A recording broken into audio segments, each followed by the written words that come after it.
Boa tarde a todos. Muito obrigado por vocês terem vindo aqui hoje, né, em mais uma palestra na Life Spirit Society. Hoje a gente vai falar a gente vai refletir sobre o Evangelho segundo o Espiritismo. Este livro aqui, o Evangelho segundo o Espiritismo, né, que a casa, que a Life tem, se as pessoas quiserem emprestar, né, podem ficar à vontade. O Evangelho, ele tem mais de 160 anos, né? É quase 200 anos que ele foi escrito, né? Ele faz parte da codificação do Espiritismo, da codificação kardeciana, né? Do Allan Kardec, que o primeiro é o livro dos Espíritos, depois é o livro dos Médiuns, depois o Evangelho, o Céu e o Inferno e a Gênese, que são 5 livros, né, da codificação espírita que o Espiritismo segue como fonte primária. Assim. Ele é composto de 28 capítulos, né? Claro que hoje não vai ter como a gente falar de todos esses 28 capítulos, porque exige mais tempo, né? Mas a gente vai mais ou menos entender o que na realidade é esse livro, o Evangelho, que principalmente o mundo espírita, né, o movimento espírita usa muito. Eu particularmente para mim é um dos livros mais importantes, assim, não só da minha vida como espírita, mas assim, de livro de cabeceira mesmo, aquele tipo de livro que eu confio, que eu abro, que eu entendo e que sempre estou me renovando. Eu faço o Evangelho lá com ele, né, com o Evangelho segundo o Espiritismo, e me traz muita paz para mim, para o meu dia a dia. Então, particularmente, eu acho que esse livro, quando o Kardec trouxe o Evangelho, é para mostrar mesmo que todos os capítulos ele nos leva ao amor do Cristo. E realmente, depois que você lê ele, que você relê, né, imagina, o Evangelho nunca sai de moda, tem mais de 160 anos, e nunca sai de moda, continua presente tudo que está escrito nele, se você lê com muita atenção, e depois se você voltar a reler de novo, você aprende muita coisa nova. Então, e todos os capítulos, todas as palavras só tem um único objetivo, que é falar do amor do Cristo mesmo, de direcionar você em caminho da paz e do amor cristão. Então eu gosto muito do Evangelho e a gente vai falar um pouco sobre ele, refletir sobre o Evangelho segundo o Espiritismo.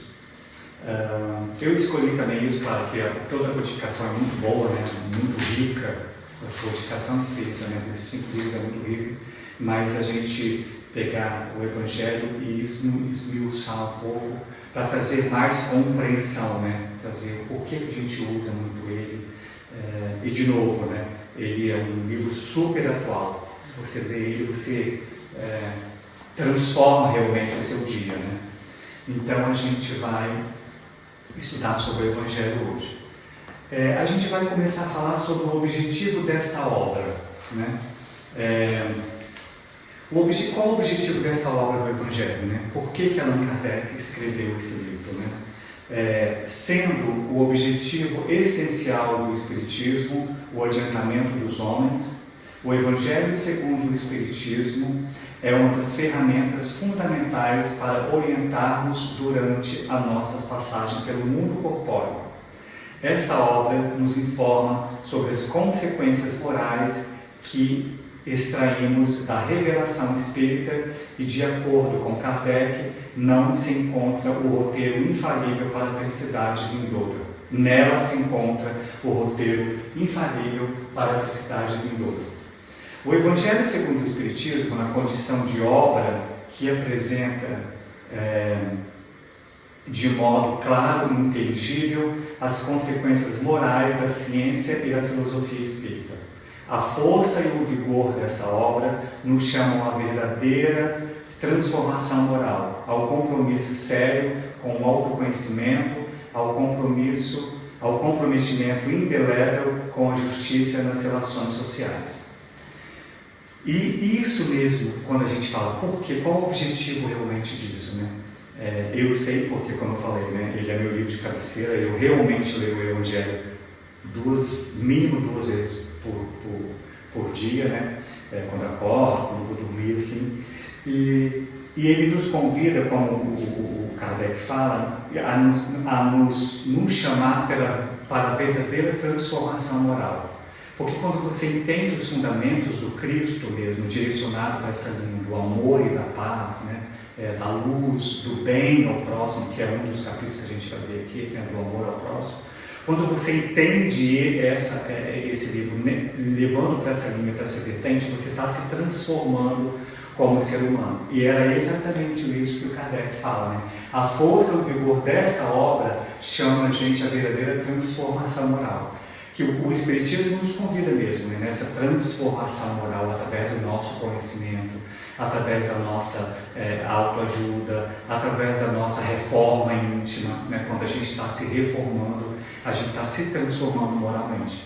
E um dos princípios, um dos pilares, né, que o Espiritismo fala é a nossa transformação moral. Quando a gente transforma a nossa moral, a gente está nos transformando, não somente a transformação para essa reencarnação, para esse momento que a gente está vivendo, mas a transformação moral começa agora para reencarnações futuras, que nos leva ao patamar, a um caminho muito bom de vida, né, espiritual nas próximas reencarnações. Então, o objetivo dessa obra, né, quando fala que um dos objetivos essenciais do Espiritismo o adiantamento dos homens, para que nós nos adiantemos e nos transformemos moralmente, seguindo em direção à evolução. Porque, como é dito sempre aqui nessa casa, né, o acolher para que as pessoas chegam é muito importante, mas o caminhar para a nossa evolução moral, né, espiritual é mais importante. E claro que, quando a gente diz em todas as obras do Kardec, fala, né, principalmente o Evangelho, que tem capítulos maravilhosos, que a gente, o mais importante é a gente entender que muitas das vezes essa transformação moral, seguindo em direção a essa evolução espiritual, não se faz de um dia para o outro, né? Muitas das coisas, principalmente hoje no mundo que a gente vive, a gente quer as coisas muito rápidas, que tudo se resolve para amanhã, que eu seja uma pessoa melhor amanhã. O Evangelho, o Espiritismo nos convida a começar essa transformação lentamente. O mais importante é que a gente comece a nos transformar hoje, né? Que não seja amanhã, que seja depois de amanhã, que seja no ano que vem, que seja numa próxima vida, mas que nós começamos a nos transformar, né, moralmente, em direção à nossa evolução espiritual. Então, o objetivo dessa obra do Kardec, que é muito importante, é que nós nos tornamos pessoas melhores moralmente. Seguindo, então, pelo Cristo Consolador. O Cristo Consolador, no capítulo 6 de O Evangelho segundo o Espiritismo, intitulado O Cristo Consolador, Allan Kardec discorre sobre a importância de aceitarmos o jugo do Cristo e necessidade de envidarmos todos os esforços para entender e praticar a sua mensagem imortal. Esclarece também que este entendimento pode ser realizado por meio de ensinos espíritos, dos ensinos espíritos, uma vez que o Espiritismo é o Consolador prometido. O Cristo Consolador é feliz expressão utilizada por Allan Kardec para indicar que todas as misérias, decepções, dores físicas, perda de seres amados encontram consolação na fé do futuro, na confiança na justiça de Deus que o Cristo veio ensinar aos homens. Esse capítulo, no capítulo 6 do Evangelho segundo o Espiritismo, que fala como Cristo Consolador, que é o Consolador prometido, que a gente vê como o Espiritismo como Consolador prometido, que traz todas essas obras do Kardec para nos fazer, principalmente os grupos espíritas, abraçar essa causa, e nós todos os espíritas, né? Não só o estudar o Espiritismo, e sim praticar o Espiritismo fora da nossa casa espírita, no nosso dia a dia. Então, quando ele fala como Cristo Consolador, de que todas as misérias, as decepções, as dores físicas, perdas, os seres amados encontram consolação na fé no futuro, no Cristo Consolador, porque o Cristo nos consola. E esse ponto do Cristo Consolador é um ponto bem interessante para o dia de hoje que nós vivemos. Por exemplo, o mundo, né? O mundo que a gente atravessa hoje, um mundo de guerra, de problemas sociais, de problemas políticos, de brigas, de desavenças familiares. Nunca esteve tão em moda, nunca foi tão mais importante falar do amor do Cristo como agora, pelo menos nesse período reencarnatório que nós estamos, né? Porque a gente vê, né? Vamos pegar um exemplo bem atual, a guerra, né? Quando a gente senta no nosso sofá e a gente olha a guerra pela televisão, pelas redes sociais, pelas pessoas comentando, essas brigas de matança, desencarnes em massa, desencarnes coletivos.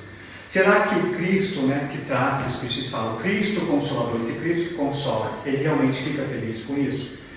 O Espiritismo nos mostra e nos fala o seguinte, que essa parte do Cristo Consolador e parte das desavenças que o mundo acontece hoje, e também fala muito na codificação espírita, é que o que eu quero em mim, o que habita em mim? Porque é muito importante eu estar na minha casa, olhar, por exemplo, a minha televisão que está acontecendo a guerra e querer que a guerra acabe. Todo mundo quer, né? Sentado no seu sofá, por que a guerra não acaba? Mas a guerra só acaba quando a paz habita no meu coração. Não adianta eu desejar que a guerra acaba lá onde está acontecendo a guerra, nesses lugares que eu não vou nem falar o nome, porque vocês sabem bem onde a guerra está acontecendo, se dentro de mim existe a guerra. Se dentro do meu coração só existe desgraça, desavenças, maus pensamentos, brigas, se eu não consigo perdoar, que é exatamente isso que o Evangelho nos traz a pensar, né? Que, como eu falei no início, né? Todos os capítulos aqui só levam a um lugar, ao amor do Cristo. Então, e a gente vê muito, principalmente espírita, né? Mas por que será que Deus permite as guerras? Por que será que essa guerra não acaba? Aqui mesmo, a gente não, nenhum ponto de julgamento, claro que a gente quer que a guerra acabe.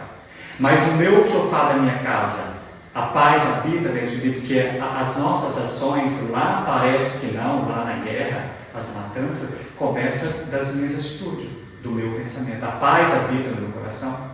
Toda essa palavra de eu querer que a guerra acabe, que sai da minha boca, é o que habita, mora no meu coração, né? Então realmente é o meu desejo.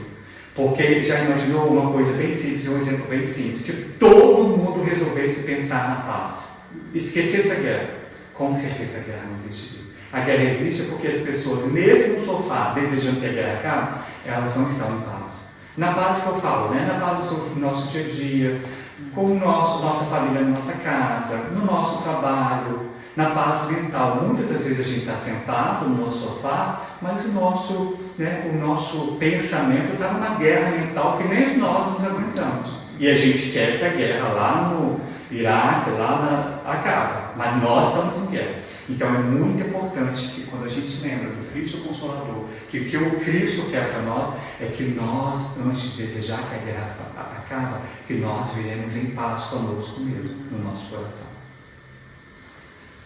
Que aí é um sentido caminho, né? Um sentido dourado do relógio. Se você está em paz, o ponteiro vai levar paz, vai levar todo mundo vai ter paz no coração, o mundo vai viver em paz, as guerras vão acabar. Enquanto a gente não viver em paz, não adianta a gente querer que a guerra acabe, que a guerra não vai acabar.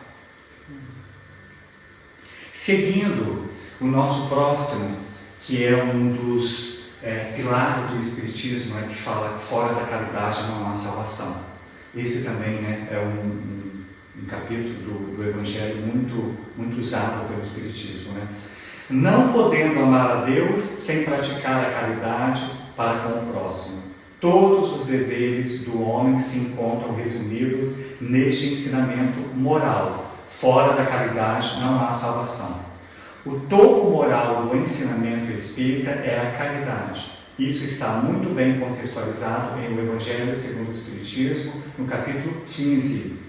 Pessoas que fazem o bem pelo verdadeiro sentimento de amor ao próximo, não há necessidade de divulgação, aplausos ou recompensas externas. Olha que interessante esse, né? Capítulo 15 do Evangelho segundo o Espiritismo. Exatamente esse, né? Fora da caridade não tem salvação. A gente sabe, né, que realmente todas as vezes que a gente chega no Espiritismo, todos os grupos espíritas se baseiam nessa frase. Fora da caridade não há salvação. Né? Nós, o Espiritismo não fala, nunca tem escrito em lugar nenhum que fora de religião não tem salvação. Qualquer religião pode te salvar, pode te mandar em direção à evolução. Qualquer religião, toda religião tem pessoas boas. O que o Espiritismo fala é que quando você é caridoso com o próximo, quando você vê o próximo como a si mesmo, desejar para o próximo o que você tem de melhor para você, você realmente está no caminho certo. De repente, essa palavra caminho da salvação, direção à salvação, que torna o contexto muito religioso, me salvar, será que eu vou em direção a Deus?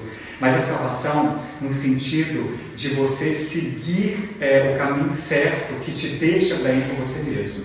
E a gente, o Espiritismo, entende que quando você está fazendo bem para o próximo, você realmente está sendo caridoso. Não só para o próximo, caridoso com você mesmo. Porque antes de eu ser caridoso com o meu próximo, querer o melhor para ele, eu tenho que ser caridoso comigo mesmo. Eu tenho que aceitar os meus limites. Eu tenho que aceitar que eu preciso perdoar mais. Eu tenho que aceitar que eu preciso me doar mais para as pessoas, para os meus próximos. O próximo de mim não é querer ajudar todo mundo, o mundo, resolver o problema do mundo amanhã, não. É o próximo que está de mim mesmo, né?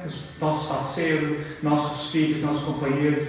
Então, esse é um dos temas do Espiritismo, né, do capítulo 15, que nos chama a pensar, né, quão caridoso que nós estamos sendo.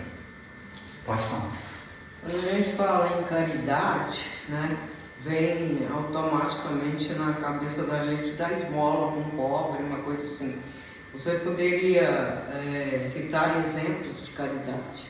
Olha, porque é uma palavra só, mas é bem ampla. É bem ampla. Mas, para te falar a verdade, eu não sei como fazer caridade. Não, entendi. Realmente tem toda a razão. Né? A palavra caridade, quando a gente traz assim, no contexto de definição da palavra, fica bem sem entender. Mas o Espiritismo, né, quando ele nos mostra muito o ponto caridoso, que é importante, por exemplo, né, grupos espíritas que salvam famílias, que, né, pessoas que estão com fome, que vão lá dar uma cesta básica, mulheres, né, que não têm como cuidar do seu filho, que vão lá e compram comidas e roupas para crianças. Essa caridade material é muito bem-vinda, claro que é muito importante, né? Mas a caridade espiritual, a caridade moral, que é a caridade da doação, né, que o Espírito fala assim, o que eu posso fazer para o próximo? A gente geralmente nos pergunta isso. Geralmente nós podemos fazer alguma coisa para o nosso próximo. E um exemplo muito importante que eu já peguei por mim mesmo, por exemplo, a minha forma de ouvir mudou muito quando eu me tornei mais caridoso. E aí depois eu entendi, gente, ouvir uma pessoa é um exemplo de caridade mais bonito que pode ter. Quando você olha para a pessoa, louva o problema dela. Porque muitas vezes a gente quer fazer caridade, eu quero doar a mesa que eu tenho para a pessoa que não tem mesa. Eu quero doar a minha roupa para a pessoa. Muito bonita essa caridade, né? Mas você ouvir, porque o ouvir, a caridade bonita é quando você ouve a pessoa, não é quando você fala, quando você interrompe ela. Essa me trouxe, eu pego o exemplo meu, como que isso mudou muito, né? Que eu tinha problema de ouvir, interromper as pessoas, eu comecei a ouvir mais. Eu me achei que eu me tornei pessoa mais caridosa, e nisso me levou num outro patamar, né? Por exemplo, que a gente vai chegar lá depois, um exemplo de caridade muito simples, fazer prece para quem você nem conhece. Você está doando um momento da sua vida lá de manhã, né? Eu, essa semana, recebi no WhatsApp, Rubem, faz prece para minha prima. Eu nem conheço essa moça, conheço a moça que pediu, mas nem conheço a prima dela. Aí eu falei, manda seu nome, eu fiz a prece. Eu tenho certeza, longe de mim de querer aplauso e divulgação do que eu estou fazendo, né? Só para exemplificar aqui, que essa prece que eu fiz atingiu aquela pessoa e foi um momento de caridade, que eu pude me doar, né? A caridade de mudança, como eu falei, de mudança do nosso pensamento da guerra, né? Eu preciso ser caridoso comigo mesmo. Até onde que eu posso ir?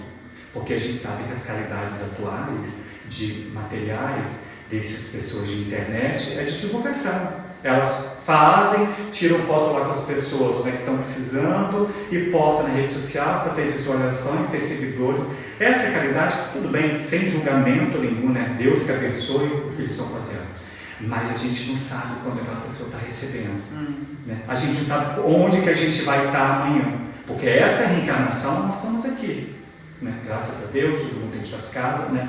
E nas próximas encarnações, né? Onde que a gente vai estar? Então é muito importante nós seguirmos esse ponto da caridade e não definir o que é mais importante ou não, mas o que eu posso fazer. E eu volto a falar, essa parte do ouvir, como que muda você, como que muda caridosamente dentro de você. Você fala, nossa, que bom que eu mudei, estou sendo caridoso comigo mesmo, eu estou mudando a mim mesmo. Né? A gente pensa que não, né? E também, de novo, exemplos meus, né? Fui encontrar um amigo meu com sérios problemas já faz alguns anos, sérios problemas, né? Coitado, muito problema.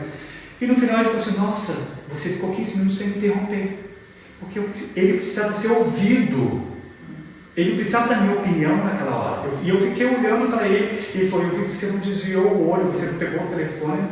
Isso é uma forma da gente querer, tão simples. É só sentar na frente da pessoa e ouvir. E às vezes a gente quer fazer, caridade, quero resolver o problema da fome da África. Todo mundo acha que a caridade é isso, né? Vou resolver o problema da fome da África. Seria ótimo se a gente resolvesse os problemas da fome do mundo amanhã. Mas a gente sabe que não é assim, que esse princípio é muito mais dentro do que a gente imagina, porque Deus está no controle de tudo. Não adianta, não vai passar fome quem não nasceu para passar fome. Né? Não adianta, a gente sabe disso. Então, a caridade nos traz a esse patamar. A caridade que o Espiritismo fala, que fora da caridade não há salvação, é você reconhecer o seu momento, você reconhecer o que você pode fazer, para quem que você pode fazer perto de você, sem querer, né, achar que você, né, vai ser recompensado pelos externos, pelas pessoas que estão te olhando, e você vai lá e faz as coisas achando que, né, as pessoas vão te adorar mais. Muito pelo contrário. Coloca naquela situação que a pessoa está falando, que você está ouvindo. Se coloca naquela situação daquela cesta básica que você está dando, que é importante também, né? Daquela roupa que você está doando, aquela pessoa que está recebendo. Porque muitas das vezes a pessoa que está recebendo coisas materiais e de caridade, nossa, coitado, eles não queriam estar naquela situação. Ninguém queria estar passando fome, mas estão por alguma razão, né? E quem somos nós para julgar? Então a gente pode, de uma maneira simples, de uma maneira singela, fazer uma caridade. Simples. Então, continuando, desse capítulo também do Evangelho segundo o Espiritismo, que fala de amar ao próximo como a si mesmo. Olha que importante, que título bonito, né? Amar ao próximo como a si mesmo. Fazer pelos outros o que queríamos que os outros fizessem por nós. É a expressão mais completa da caridade, porque resume todos os deveres do homem para com o próximo. Não podemos encontrar guia mais seguro a tal respeito que tomar para padrão do que devemos fazer aos outros. Aquilo que para nós desejamos, com que direito exigiríamos dos nossos semelhantes melhor proceder, mais indulgência, mais benevolência e devotamento para conosco do que as termos para com eles. A prática dessa máxima tende à destruição do egoísmo, quando as adotarem para a regra de conduta e para a base de suas instituições. Os homens compreenderão a verdadeira fraternidade e farão que entre eles reine a paz e a justiça. Não mais haverá ódios nem dissensões, mas tão somente união, concórdia e benevolência mútua.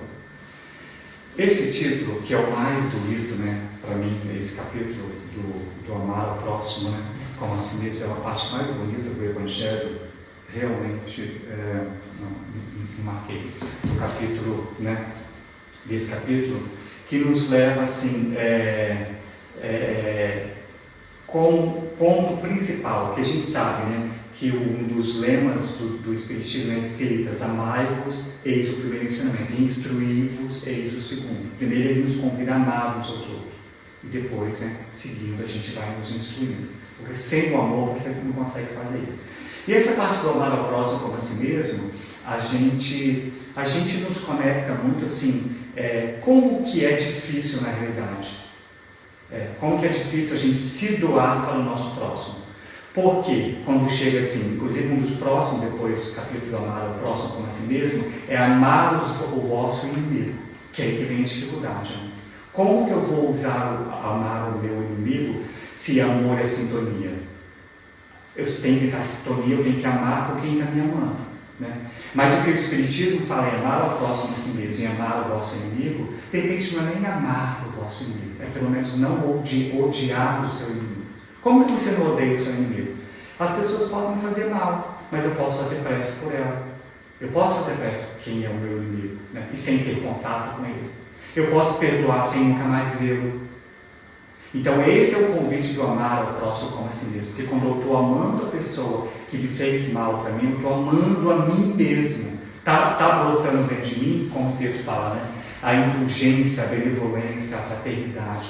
Todos isso. Porque realmente, né, se o Cristo pede para eu amar o meu inimigo, e o meu inimigo não tem que estar na mesma sintonia que eu, porque a sintonia dele, você está me odiando, é ótimo. Mas a minha não é.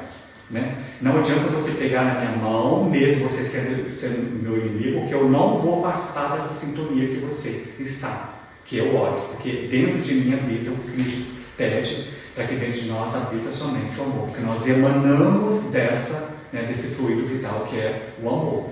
Então não pode ser outra coisa. É claro que no decorrer da nossa vida, no decorrer das nossas encarnações, muitas provações, muitas provas e expiações, né, que nos fazem fugir do amor, todos nós, né? Diariamente temos provas que às vezes falam, meu Deus, o que está acontecendo comigo? Que pensamento é esse que não é de amor? Mas o que o Espiritismo nos fala é que nós não deixamos nos sintonizar com o ódio, que as pessoas que cruzaram o nosso caminho se tornaram nossos inimigos e nos odiarem, que eles seguem o caminho dele, porque daqui habita o amor. Isso que é mais importante. E, para finalizar, o Evangelho, a reflexão do Evangelho segundo o Espiritismo, desses 28 capítulos maravilhosos, como eu falei, todos nos levam a refletir sobre o amor, não só o amai-vos os outros, todos os capítulos nos falam sobre isso.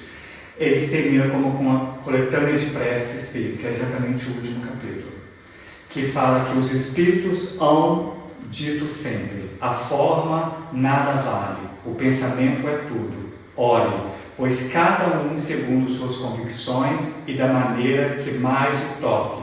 Um bom pensamento vale mais do que grande número de palavras com as quais nada tenha o coração.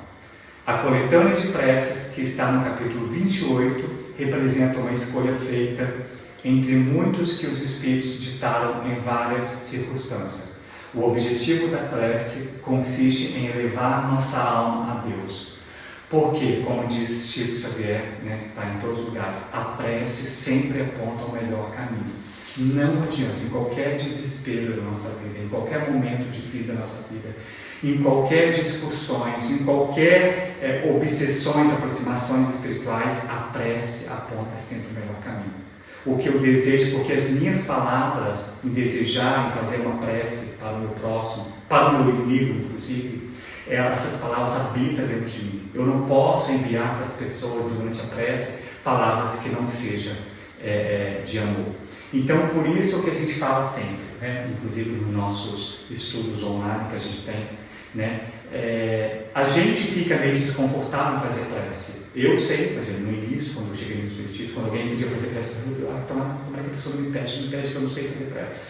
Mas a prece, como Deus fala, ela é tão assim, o orar é tão natural, porque quando alguém me pede automaticamente, hoje no dia que eu vivo, eu não nego a prece para ninguém, porque habita em mim tão boas palavras de querer ajudar aquela pessoa que a prece sai naturalmente. Claro que isso pode ser praticado, tudo na vida você precisa praticar muito para que se melhore no dia de amanhã. As palestras, os palestrantes da Casa Espírita que eu tive, eu lembro quando eu comecei, imagina, se não fosse a mesa, eu ia cair, porque eu segurava na mesa no início. Com o tempo a gente vai praticando e a gente vai aprendendo, vai ficando mais confortável. A prece também. Quando você quando as pessoas em geral nos pedem, nas casas espíritas, por exemplo, para fazer, faz uma prece lá para mim. A gente faz, com muito bom grado, a gente faz, a gente abre o nosso coração, inclusive aqui, todas as casas espíritas tem as preces que a gente coloca, os nomes que a gente coloca no livro de vibração, que a gente pede a prece no final, para que viva por essas pessoas, porque sabe, habita na gente, né, sentimentos bons, sentimentos de amor. E mesmo que seja uma prece, prece de 2 minutos, prece de 2 segundos, eu só sei rezar o Pai Nosso, eu só sei fazer prece e conseguir ler. Qualquer prece, quando você se dedica a atingir o bem, o amor ao próximo, qualquer prece que você faz é muito bem-vindo. Então, lembrando bem disso, né, a importância, e imagina, a coletânea de prece desse livro é fantástica. Prece para tudo, para doente, para desencarnado, para obsediado, né? Para quem nos fez mal, prece para quem nos ama, né?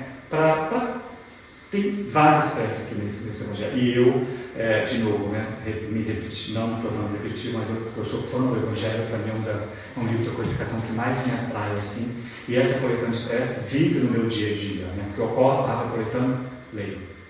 Eu preciso, eu lembro de todas as preces. Você é bom fazer prece. Não, eu pego, eu leio. Estou valendo. Eu tenho certeza que ali está habitando o bom sentimento, né? Aí, claro, eu mentalizo, geralmente, né, pessoas da minha família, amigos, e quem me pede, né? E eu tenho certeza que o caminho é que a prece segue em direção a essa pessoa do pedido. Tá bom? Então, lembremos de fazer prece e de colocar o Evangelho, né, segundo o Espiritismo, no nosso dia a dia, aqui na casa, na Life Spirit Society. Nós vamos desmembrar mais, né? Cada capítulo, vamos elaborar mais palestras de cada capítulo. Imagina, cada capítulo aqui dá para fazer estudos, dá para fazer palestras e palestras, só de um capítulo. Então, como é rico esse material, assim, que muitas das vezes a gente passa despercebida. Toda a codificação é muito boa, imagina, né? O livro dos médios, o livro dos espíritos, de perguntas e respostas. Mas isso aqui deixa de ser um livro técnico, né? Você fala do perdão, do auto-perdão. Olha que interessante falar do auto-perdão. Inclusive, então, vou preparar uma palestra sobre o auto-perdão. Como que eu, antes de perdoar o próximo, como que eu preciso me perdoar? Porque o perdão sair de mim e eu perdoar o meu inimigo, eu preciso me auto-perdoar. Como é importante. Tá bom? Obrigado pela atenção de vocês. Agora a gente vai passar para a próxima parte da nossa aula, tá bom? Obrigado.